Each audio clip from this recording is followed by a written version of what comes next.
Ladies and gentlemen, dear guests, on behalf of the Körber-Stiftung, I would like to welcome you warmly to the Berlin Foreign Policy Forum.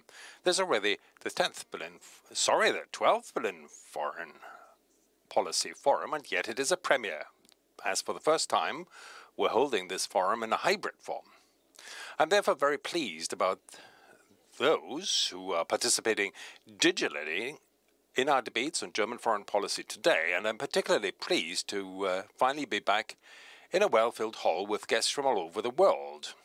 So, in flesh, completely analog, it's great to have you all here.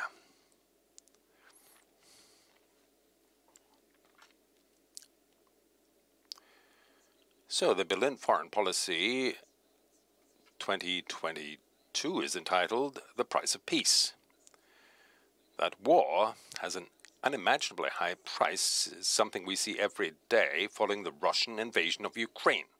Thousands of people have died in Ukraine, not just soldiers but also civilians, some of them targeted victims of Russian war crimes. Ukrainians are paying the highest price for this senseless war. But also for those people in developing countries, the war has catastrophic consequences. So, compared to the suffering of the Ukrainian people and the fate of people in other parts of the world, the losses of prosperity we're suffering in Germany and Europe seem almost bearable. Nevertheless, who would have thought that we would ever have to deal with the scenarios of massive power cuts or even an industrial meltdown in Germany? But what is true for the war is also true for peace, because peace also has its price. Perhaps it's not quite as obvious as the price of war, but peace cannot be had for free, definitely. Those who do not pay the price of peace, who do not invest in peace, will regret it later on and, in the worst case, pay with the loss of peace. Ladies and gentlemen, in Germany over the past 30 years after reunification, we have somewhat lost sight of this connection. Following the end of the Cold War, we concentrated more on reaping the peace dividend. We were a successful trading power and increased our prosperity. For defense and security, we invested only what was necessary, if at all. So, when it comes to energy, we believed ourselves to be deceptively secure and have become fatally dependent on Russia, despite the warnings of many, especially our friends in East Central Europe. And despite the many opportunities to see how nefariously the Russian president is pursuing his goals, intervention in Syria with Assad, the annexation of Crimea, and the increasing repression inside Russia are just a few examples. So, for our policy of looking the other way, of not wanting to admit it, we're now paying a high price. The turn of the times is a rude awakening. So, peace does have a price. If we want to secure it permanently, we have to invest in security. So, this is si vis pacem parabellum. How nice it would be if this were a sentence from times long past and we only had to learn it in Latin lessons. Unfortunately, it is as topical as ever. Peace has its price. Don't we have to... So, the question is, how high does this price have to be, and do we want to have peace at any cost and do everything for peace? Mahatma Gandhi once said, "I am a man of peace. I believe in peace, but I do not want peace at any cost." Of course, our goal must be to end the war in Ukraine and to stop the killing, but not at any cost. Not at the price of Ukraine's sovereignty and right to self-defense of Ukraine. A dictatorial peace can never be an acceptable peace. And an aggressor must not be rewarded and encouraged to engage in further aggression. We must not pay such a price. Ladies and gentlemen, on the 27th of February, 3 days after the Russian attack, Chancellor Olaf Scholz announced the turn of the times. In our annual survey on the foreign policy attitudes of the Germans, we wanted to know whether the turn of the times had arrived in the people's minds. And the findings are at least ambivalent, if not sobering. So, just under half, so that's 45% of Germans see the war in Ukraine as the greatest foreign policy challenge at present. But the share of those who would like to see German restraint in international crises and conflicts has even increased as compared to the previous year. And only a fifth of the Germans see a greater military threat in Russia. So these are truly remarkable findings on the backdrop of the war. So for many Germans, it obviously seems turn of the times. What's that? And you'll find the results, as every year, in our publication, The Berlin Pulse, online for download or on-site bound. Ladies and gentlemen, with this Berlin Foreign Policy Forum, we also want to make a contribution to ensuring that the fundamental upheavals in international politics are not only discussed in small circles of experts, but in a broader public. This means we not only want to debate with our guests here in the hall, but also involve all those who are following our live stream. So get involved, join the discussion, tell us what you think. And to do so, you can use hashtag #BerlinForum.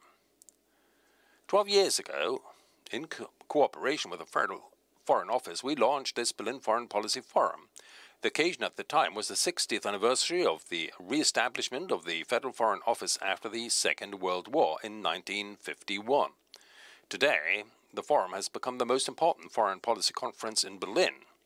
And against the backdrop of the changing times, we need it more urgently than ever. I would like to take this opportunity to thank my colleagues from the Federal Foreign Office for their excellent cooperation. And now I am very happy that Federal Minister Annalena Baerbock is going to open this Berlin Foreign Policy Forum. After that, Urmas Reinsalu, the Minister of Foreign Affairs of the Republic of Estonia, will speak. And because a part of my family comes from this Baltic country, I'm very happy indeed. So, Minister, welcome to you.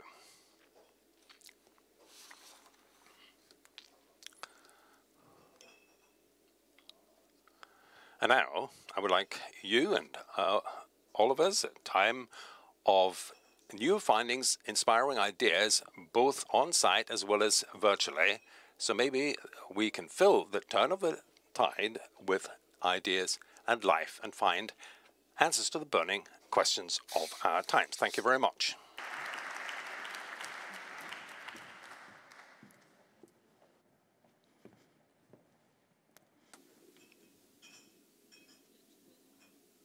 Ladies and gentlemen, good morning. Paulsen.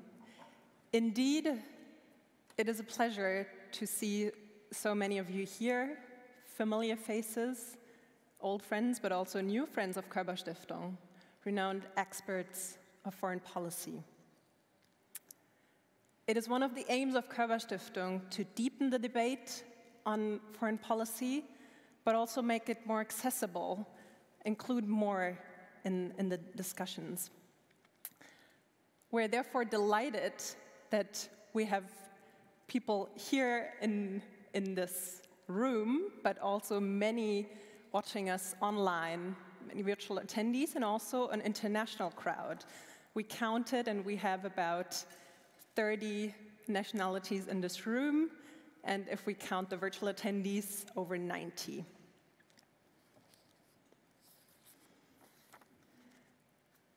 We want to engage in a discussion with all of you. Therefore, I want to stress what Mr. Paulsen just said. Comment, ask questions on the attendee platform or via Twitter with the hashtag #BerlinForum. What is the price of peace? And what is the future of the European security order? These questions are at the heart of this conference day.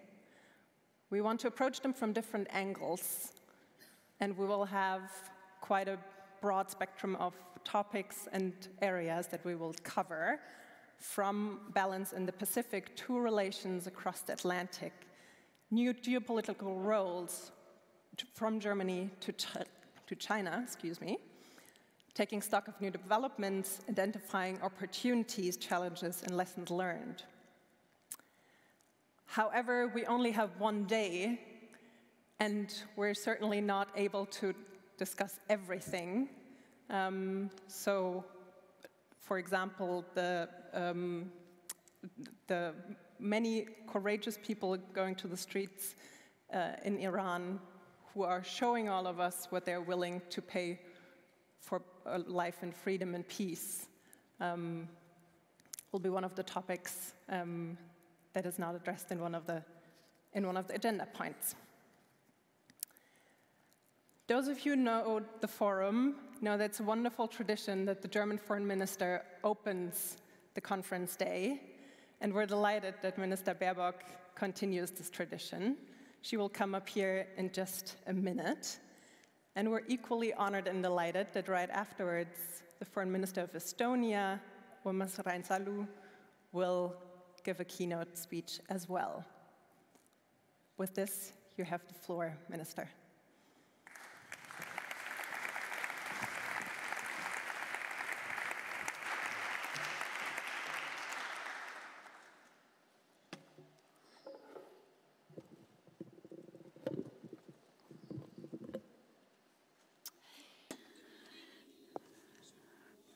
Good morning, dear Mr. Paulsen, Minister Reinsalu, dear Urmas, dear Minister Haspa, dear Dominic, dear members of German Parliament, ladies and gentlemen.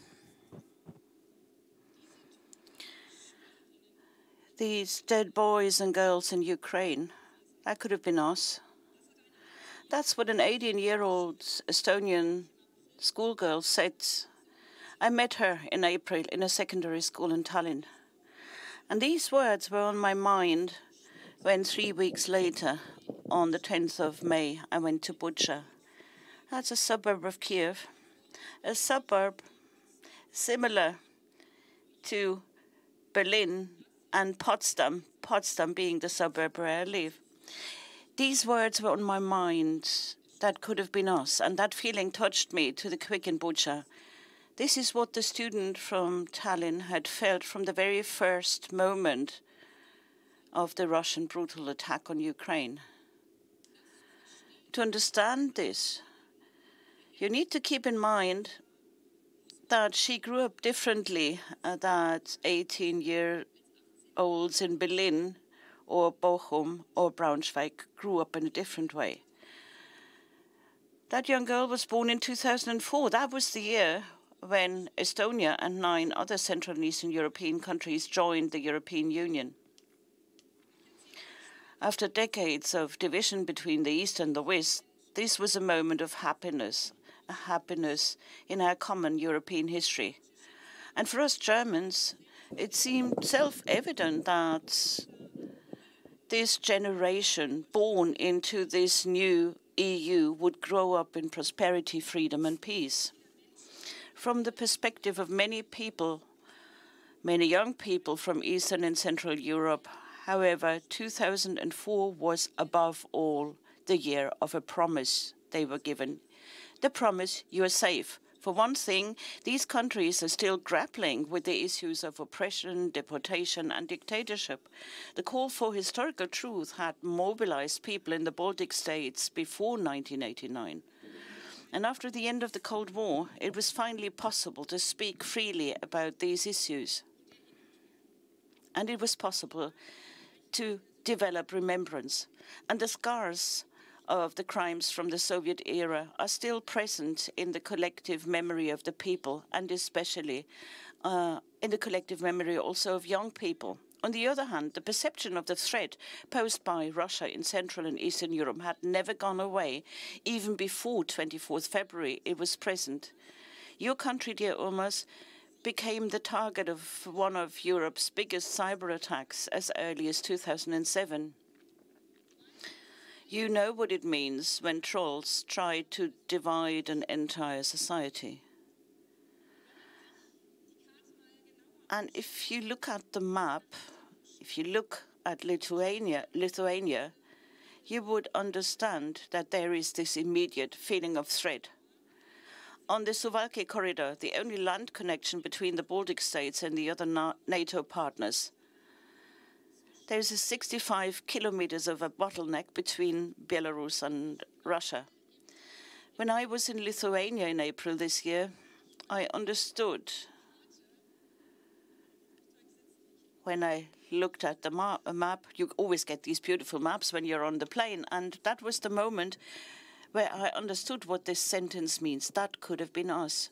The horror of Russian tanks was and is within reach over there. It's so geographically close. Our eastern neighbors therefore share a deeply felt need for security, a security that we Germans have sometimes taken too much for granted after 1990. It's a security in which we have invested too little. The peace union of Europe, the security promise of 2004, for many of us, it seemed so normal here in Germany. Our eastern neighbors understand what it means to be able to live in peace. And they understand you need to invest into capacities and capabilities, making it possible to live in peace. And that is why I understood that schoolgirl from Tallinn, when she asked me a second question. She asked me, can we rely on Germany? It's a question I hear time and again, not only coming from school children from Eastern Europe. I also hear that same question from my Estonian and Polish colleagues. And I heard the same question when I met the 87-year-old Wanda Traczyk-Skawska. I met her on the 3rd of October in Warsaw on the cemetery of the graves of those who had been in the uprising in 1944. She had survived the Warsaw uprising. She took to arms herself to stand up against the atrocities of the National Socialists. She asked me too, can we trust and rely on Germany? Can we trust that the Federal Republic of Germany will help our Ukrainian friends and neighbors who have to experience the very same things that I experienced in 1944? Even if the winter might get hard, will Germans still support Ukraine? And I think I've said it several times over the last few months. These are the questions that move me very deeply as foreign minister and also as a German citizen, as a mother, as a human being. And since I am foreign minister, I have responsibility to not just simply say yes when people ask me, can we trust Germany? I have to make sure that we create confidence that 18-year-olds later, ministers of foreign affairs, will no longer have to ask this very same question. And that is why I say very clearly, once again, what I said in Warsaw, what I said yesterday when we had the Foreign Ministers' Council meeting in Luxembourg. Yes, we stand by you. The security of the Baltic states, the security of Eastern Europe, is Germany's security. And when the going gets tough, we are going to defend every inch of our territory, of our alliance. And yes, we are going to support Ukraine with weapons for all it takes, because we do not just deliver weapons to Ukraine to save human lives. We also do that because we hope, and I hope, it will also create trust and solidarity. At the same time, I hope that younger generations from our countries are going to find it easier to show solidarity, because I think that many of you in recent months have talked about European security. We do that in Germany. People or children in the 4th grade say today, we are happy to be in NATO. The grandmother might remember that back in 1980, she took to the streets and demonstrated against armament, and she was not in favor of NATO. But this child and the grandmother share one feeling, a feeling that people in Central and Europe have known for a long time, that our security is fragile, that peace must be protected, is valuable, and we can be grateful that we are in NATO and in particular in the European Union as a union of peace. The shocks to our security will shape German and European identity for decades to come, and we are going to be active participants of that European identity. In this context, it is interesting that the Körber Foundation had conducted a survey on German foreign policy, and even though many people, namely 52% in Germany, would like to see Germany to play a more restrained role, but 74% of the Germans say that Bundeswehr, our armed forces, should be used to protect our allies. Today, in this situation, it is most important to show cohesion. Most people in Europe and in Germany know that. It is all necessary to show our greatest strength, our cohesion, solidarity with those who need our support, because solidarity is not an end in itself. It is the basis for our common security.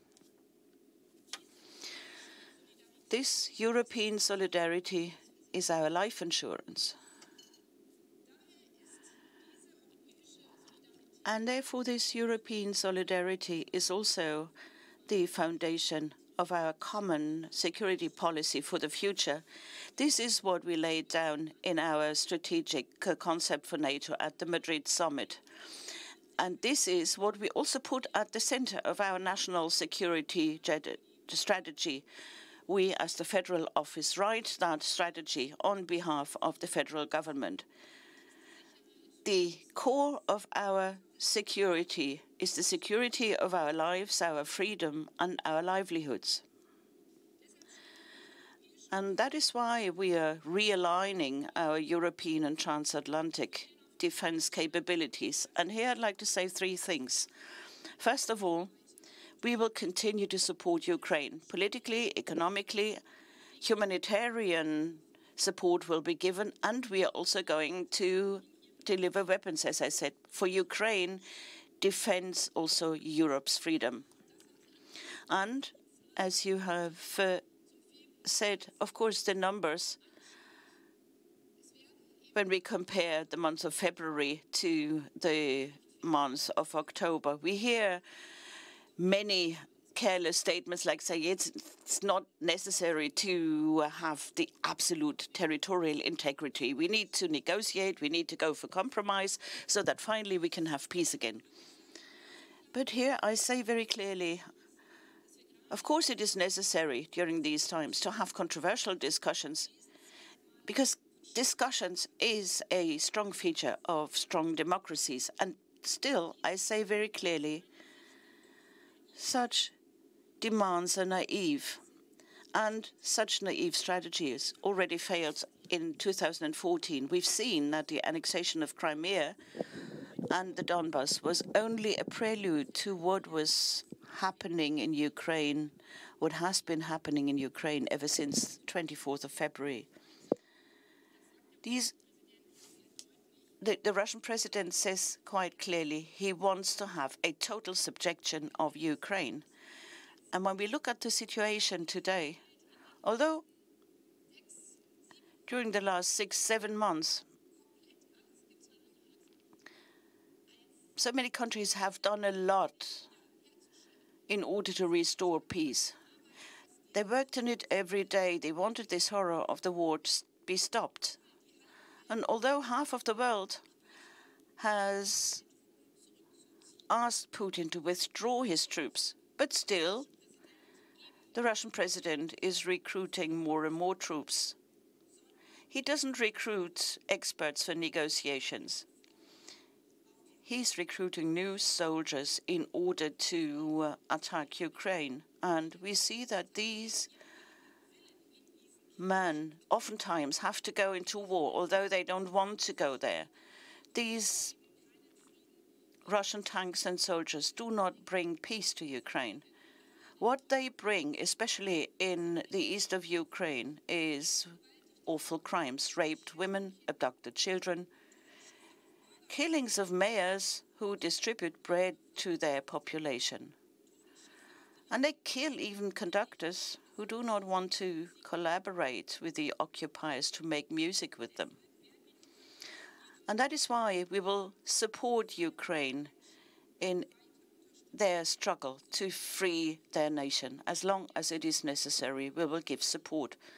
And that is why I'm saying a peace dominated by one side is not peace for the people in the east of the Ukraine.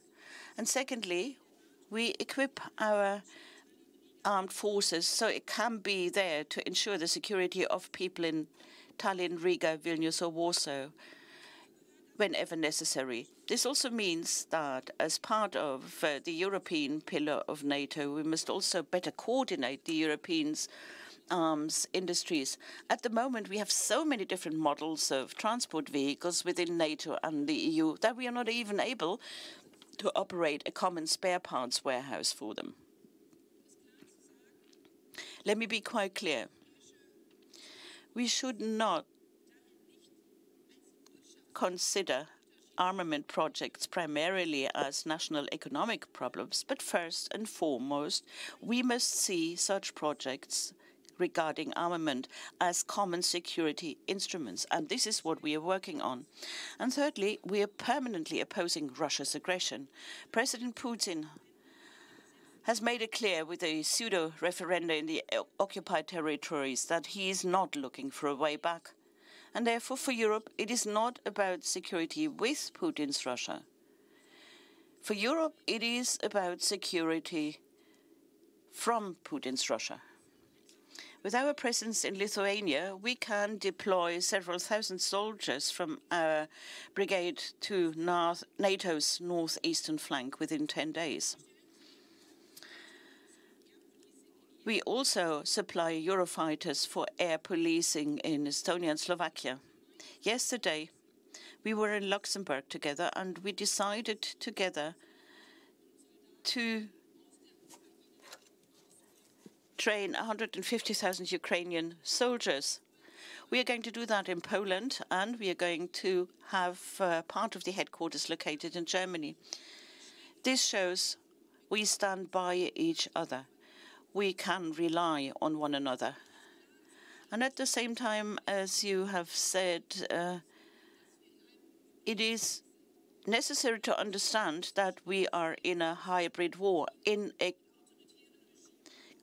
competition, a confrontation between the free countries and authoritarian states. And that is why our cooperation within NATO and the EU will mean we have to become more resilient together. We have to make sure that our infrastructure and our networks are better connected and better protected. The explosions of the pipelines show the vulnerability that we all have. And that is why, as a very first measure as NATO, we have decided to do more to protect our maritime infrastructures. 100,000 kilometers of networks, of pipelines, telecommunication networks, electricity networks, and railway lines.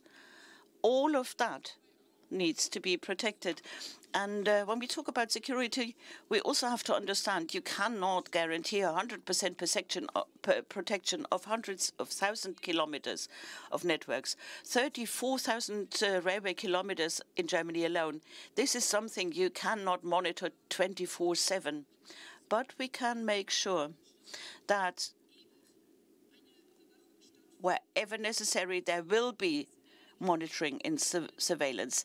And there should also be reporting chains, alarm chains in order to intervene as quickly as possible. And we have seen that successfully a couple of days ago. Nobody was hurt, and German railways that had an attack on their infrastructure could resume operation soon. But in the long run, we can only guarantee our freedom if we look beyond the boundaries of our continents. We also have to understand that there is a competition between democracies, between those who believe in international cooperation and international law. And this competition is eminent between us as democracies and authoritarian states. And we must understand that this competition goes on also in other parts of the world. So we have to, first of all, learn from the failure of our Russia policy. Unilateral economic dependency makes us susceptible to blackmail. Well, of course, when we look at Russia, we can talk a long time about who made mistakes and who warned us. Our Eastern European friends have warned us a long time. We didn't listen.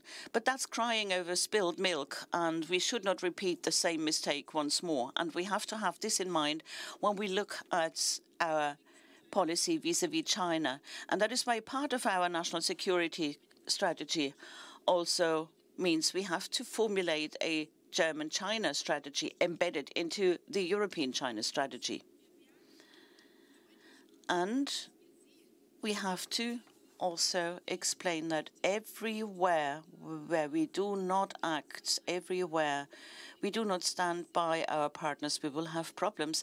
And for me, that was one of the most important questions I received. Where were you when we needed you?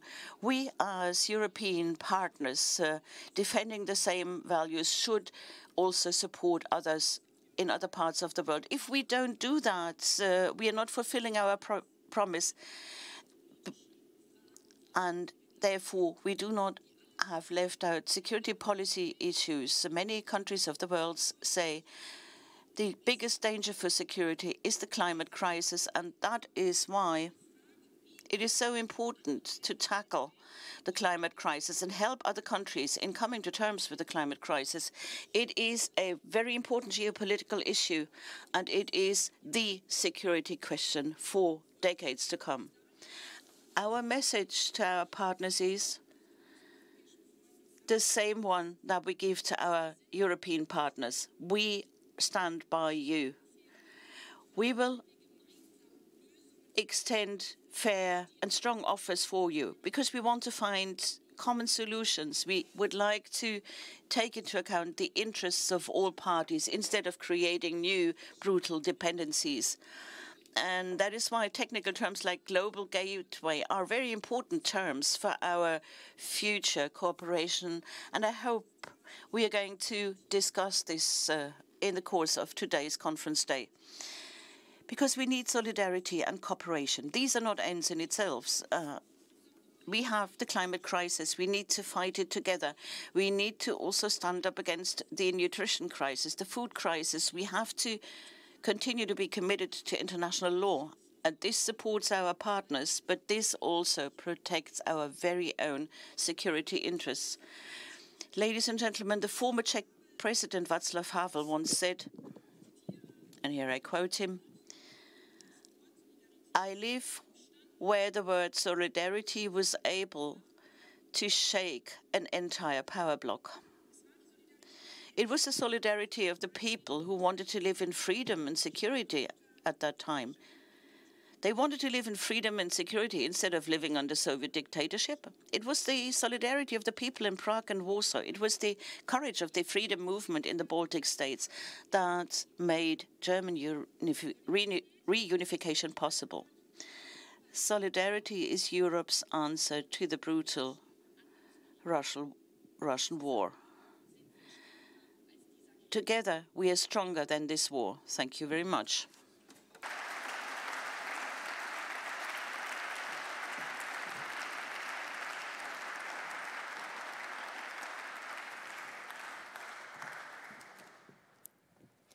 Thank you, Minister.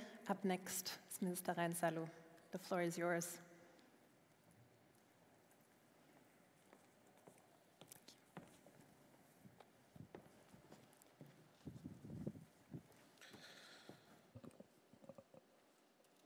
Dear colleagues, family of Körber-Stiftung participants, Annalena, truly thank you for this powerful message.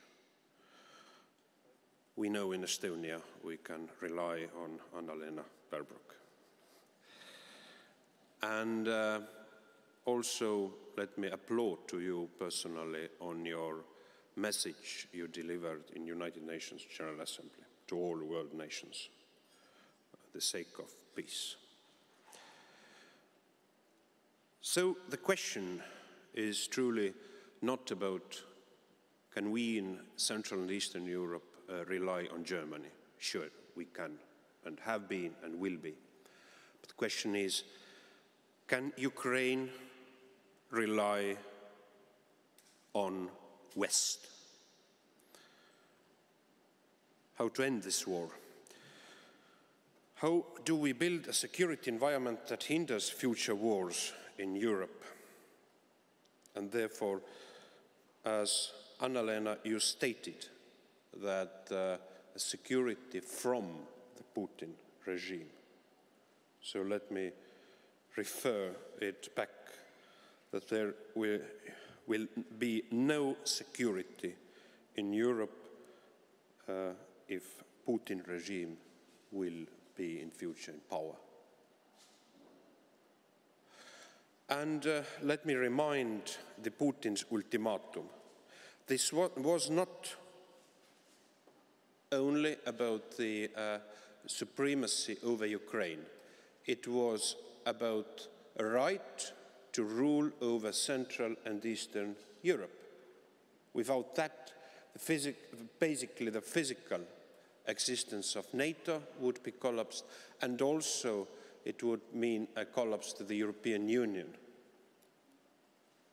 Because his demand was that no security provisions will be delivered to these countries which entered NATO after 1997. So I truly agree that there is Zeitenwende taking place. Have we enough changed ourselves? Let imagine this devilish vision that Putin would get control over Ukrainian territory in March. How would European security look right now? You know, just days before the fall of this year, I walked with military, Ukrainian military in Crimean bridge. And they explained how they see the offense will start and what they would do. But their message was that, yes, we know that the first wave we have to receive on our own. First wave we have to receive on our own was their message. And they survived with immense bravery. But now the question is truly that what they have asked is not less than truth and Western courage to defend the truth. Just days after, in the beginning of March, I rented a car and went to Ukraine. And I spent all the months in the spring offensive about a week in Ukraine. I met with the same people, I met with other people in front lines, generals, ordinary people, business people, politicians, political leaders. And so this was their own pledge. Please give us a true message and act by that. The first thing of truth, I do believe, is what has reached to our backbone, that we have, the Western family, has miscalculated Russian strategic goals. We have taken these as a certain isolated set of offensive acts or manipulations, whether they are terror acts, political, economic corruption, influenced elections, disinformation, or military attacks, or however, proxy attacks to our legitimate, democratic legitimate principles all over the globe. It has been a targeted, systematic, strategic approach to get superiority over West. And this claim is still vital. Putin has not, basically, to read his concepts, hidden its strategic aim. And their aim to get superiority over us is not by taking actions by launching nuclear war, but by fear, indifference, our tiredness, economic attraction, and mental and intellectual relativism. And secondly, the basis of truth is indeed a true assessment of the situation which takes place in this aggression war of Russia against Ukraine. And this is a legal judgment. Russian war of aggression against Ukraine is genocide. And again, we have to admit, Putin has not made any secrecy, Putin and his near ideologists. Methods of annihilation of Ukrainian statehood and Ukrainian nation that are used to reach those goals are defined fully responding to the Articles of Genocide Prevention Convention.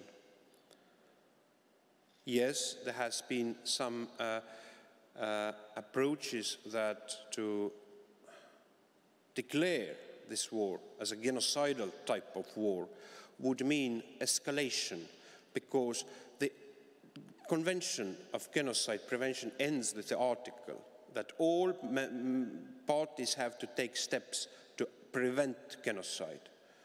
So this is not accidental, that this has not found a wide legal concept support, political support in Western community. But I think it is not a right way.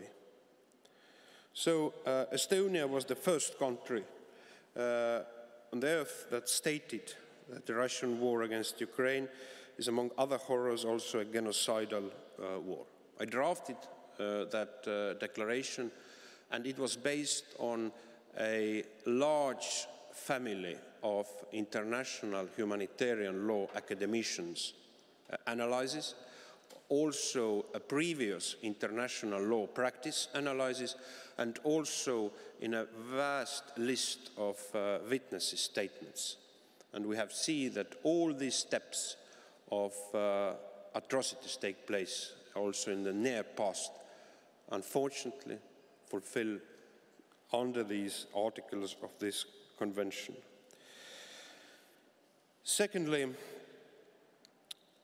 untruth is indeed about the arms deliveries. I truly applaud to the Germany for this recent decision of delivery of Iris-T air defense systems. This was I know we are having a tectonical, paradigmatical changes in countries taking place, but this was a clear message, and I'm so proud that already days after political decision, it is already in practice, in practical use, and this is something Germany should be proud of, because what it means basically, we all know the painting of Guernica. This is against Guernica. This is the most humane step to defend children, women, hospitals, kindergartens. You know, in 1st of September, 300,000 small kids went to Ukrainian schools. 1/3 of them were not taking physically part in classes because of threat. Schoolmasters, local municipal leaders have to take a decision whether if there's an air siren going on, whether can children with class master run to the shelter or not. So this is a truly brave act.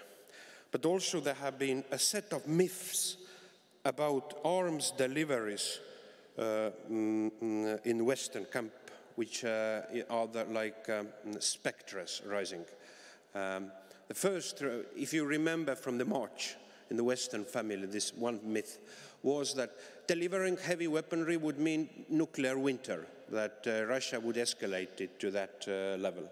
Well, it appeared to be not true. The second myth was Ukrainian military are unable to use sophisticated Western weapon systems. It is also not the case. The most complicated Western weapon systems are fighter jets. And for Ukrainian pilot, it takes about maximum 3 months to have also capability to fly with F-fighters, if they will just get these fighters. So there is not any excuse in that matter. And the third myth is indeed that we, in a combined way, Western community, is out of stockpiles, as of ammunition and as of also this type of heavy weaponry, what Ukrainian friends are asking. And this, we have to admit, is also untrue. We have still vast capabilities to deliver, first. And secondly, there is also several caveats, political caveats to put on this armament. And I think what is most important, that there should be no any caveats on conventional weapon delivery to Ukraine. And also, the truth is, have we done collectively enough? Well, war is a very expensive thing. One thing is about humanistic approach.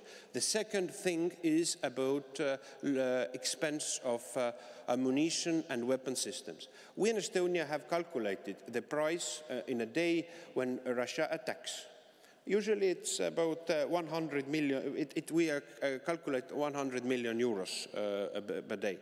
Now looking also to Ukraine in repurchase price level, so basically they are losing hundreds of millions of euros, Ukrainian friends are losing a day. So put all combined together, all these very positive steps that we have delivered arms, hundreds of millions, billions, but we are speaking hundreds of millions of day need. This is a perspective.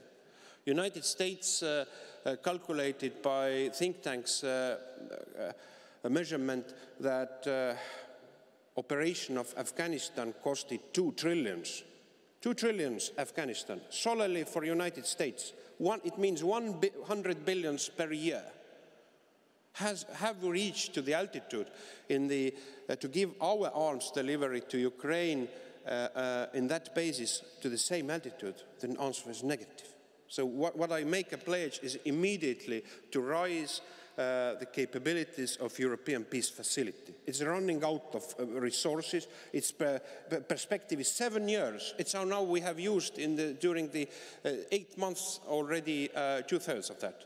So it is not a perspective about some billions. It's a perspective should be about at least 50 billion euros to that perspective. And another thing is indeed, if we are speaking about Zeitenwende, is sanctions. We have not to the altitude which is needed that the war would step. What's the aim of sanctions? It is a punishment. The disciplinary measure in international relations that subject of sanctions will in future do such kind of acts. No, it is a pressure aiming to end the war, because only person who can right now end the war is Putin. And as we have not reached to that decision point, it means the sanctions have not reached to the needed altitude. Remember the Munich Security Conference, it was this stage of war started night of 24th. Munich was 19th, 20th. What President Zelensky said, the war, zero phase of war started already. Our intelligence operatives everywhere told it. What Zelensky said, please do preventive sanctions. Please do preventive sanctions. And what was our Western European Union response to this on Tuesday, when Monday evening Putin declared that he will recognize Lugansk and Donetsk republics? The Federal Council members were sanctioned to enter European Union, and also the products of Lugansk and Donetsk were sanctioned. Not enough, unfortunately. So basically what I want to say, in Estonian we do have a saying, cutting the tail of dog by slices. It's a very painful to dog, and probably also cutter. But what we want to do, if our aim is in a near future, to nearest future, and this is a core humanistic point of gravity should be of our actions, to end the war. So we have immediately raised the altitude of sanctions, because cutting the tail of the dog is not the way actually. It's going to be more painful and more time demanding to our customers, to our companies, and what is most important, to the lives of people in Ukraine. And more weapons, more weapon systems. And the third element, continuing isolation of Russian Federation. And now we've seen some kind of reconquista in international sport organizations. Well, it's another info operation of Russia, what they are doing by their operatives, who are trying by money, taking control in international sport organizations. This is nothing to do with sports. This is something to do with genocide and trying to make us in an optic of illusional entrapment. And surely we have in the all states level, in the all countries level, to condemn it.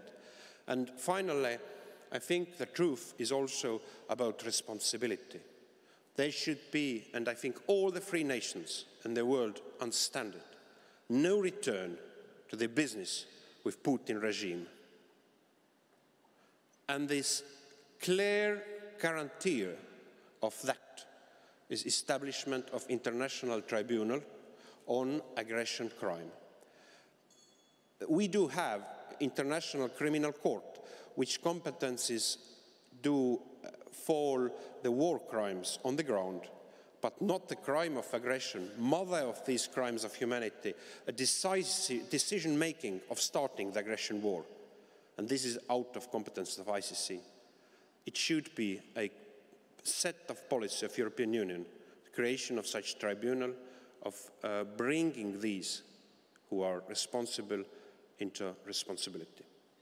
So this war is not about Ukraine solely. This war is about us, who we are. Thank you very much.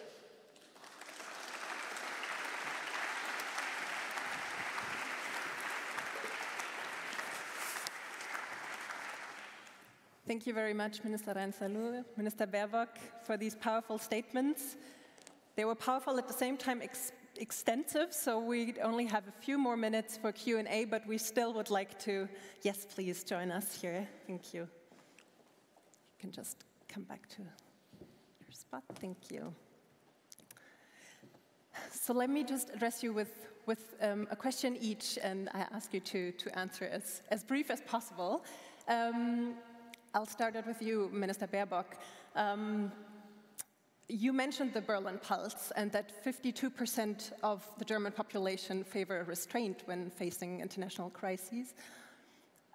Also, 68% say that Germany should not take on a military leadership role in Europe.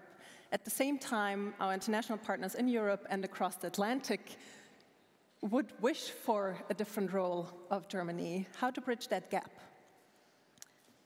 Well, first of all, I think it shows perfectly how complex foreign policy and also security policy is, that there's not black and white and yes and no answers, because, and I have to look where are my notes on this, you were mentioning the 60-something% who said we shouldn't take a leadership role with regard to military action. But the opposite, or the other side of the answer, wouldn't be to take no role at all.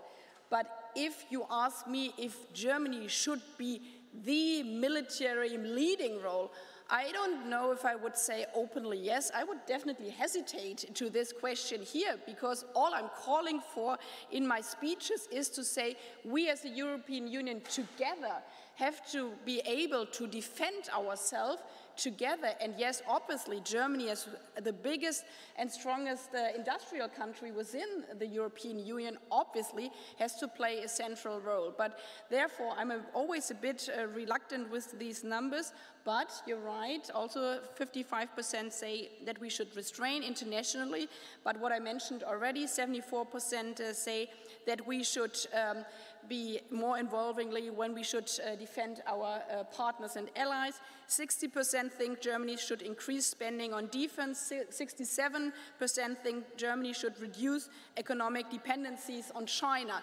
So to bring this all together, I think the call from many people in Germany is to engage, to always consider what the consequences of engagement are, but also, and I don't do the mistake again of saying an English sentence which could be read differently, but I think for politicians it's always the most important task to argument for their beliefs, to argument for the beliefs of the European Union together, and don't look at weekly poll numbers and think this is the course we have to follow, but to really see where we have to stand together as Europeans together. And I think there are also the numbers of German society very clear.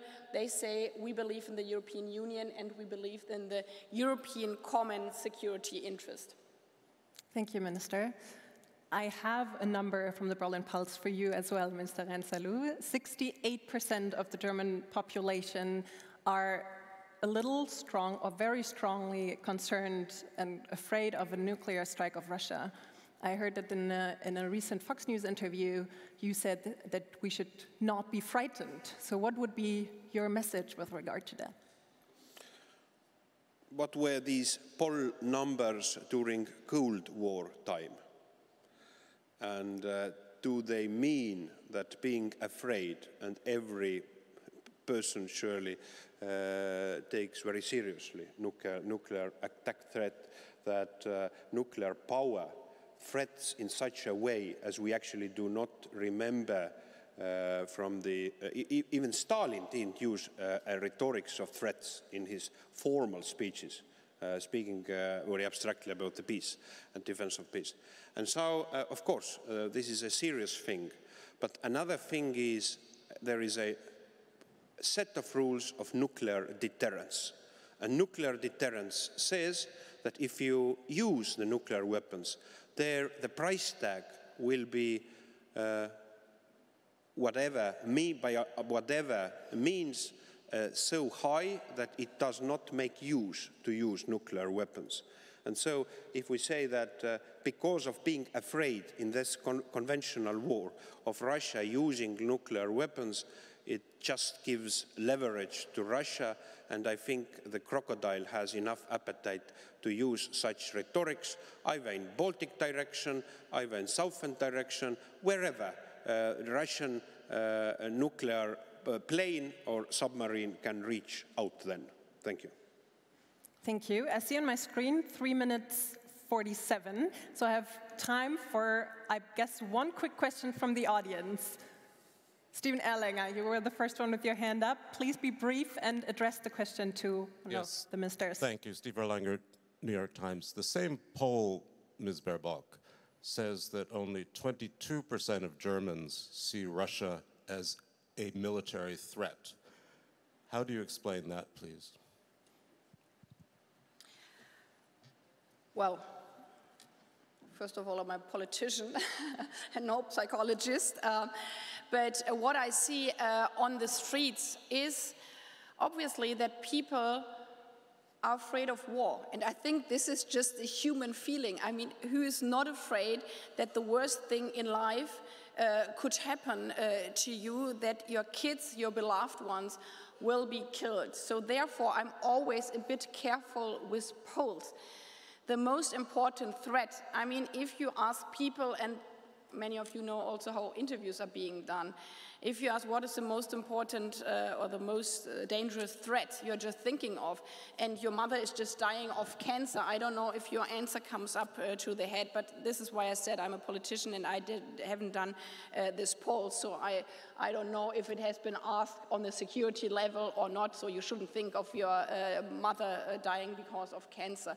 But being more serious on this question, but I think you can see my reluctance with regard to polls, is there's obviously, yes, we always, and this is the job of politicians, we always have to argue every day for our fundamental values, for our democracy. Democracy as peace doesn't fall from the sky.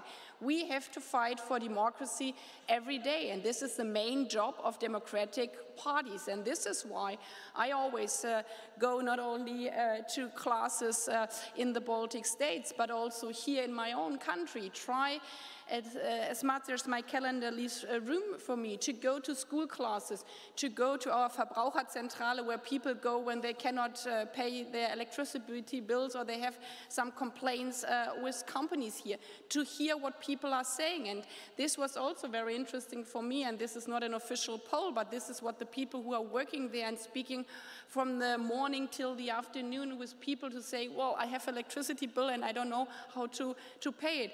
They said most of them, they don't have anger, but they have fear. So our task as politicians is to take away this fear, and with regard to the energy prices, this is way more easy than with regard to the horrible situation for the people in Ukraine. We can build up a 200 billion package to stop the explosion of the energy prices, to help not only the people, but to counter the hybrid warfare of splitting our societies also social-wise. So my answer to your question is good policy with regard to security policy and helping and defending Ukraine, but also good social protection for the winter, not only in Germany, but in the whole European Union. Thank you very much, Minister Baerbock, Minister Reinsalu, for joining us this morning, for giving us lots of food for thought for the upcoming discussions. Thank you very much. Thank you. Thank you.